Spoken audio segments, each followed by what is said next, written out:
Барлықтарыңызға сәлем, сіздермен бірге Абдетайжан, заңгер. Бүгін сіздермен нарықта болып жатқан, нарықта жіберіліп жатқан 5 кәсіпкерлердің қатесі туралы айтатын боламыз. Ол қателер жібергеннен кейін көбісі бизнесін, ақшасын бәрін жоғалтып жатыр. Ең бірінші кәсіпкерлердің жіберіп жатқан қателіктері товардың знак брендке байланысты. Олар не істеп жатыр? Рынокқа жаңа идея, күшті проектпен келеді, популярность барлығын жасайды. Определенный точка ростаға келген кезде оларда непонятный конкурент пайда болады. Оларға претензия келеді. Не туралы? Сіз біздің авторлық құқығымызды, интеллектуалдық құқығымызды бұзып жатырсыз деген. Яғни, сіз компанияңызды ашқан кезде күшті ат придумать еттіңіз. Адамның бәрі сол атқа келеді, үйренеді, сол брендке привязка жасалады.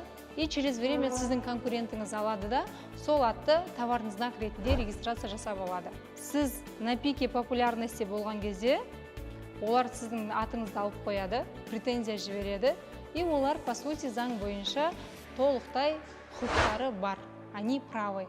Яғни, заң бойынша тауарлық белгіні, товарный знакты кім бірінші регистрация алады, сол бренд, компанияның проектінің атауы сол адамда қалады. Ондай болмас үшін не істеу керек? Сіз өз кәсібіңізді ашып жатырсыз, жаңа проектпен рынокқа кіріп жатырсыз, сіз сразу проекттің атын юристке жібересіз. Бізге жібересіз, біз оны толықтай тексереміз.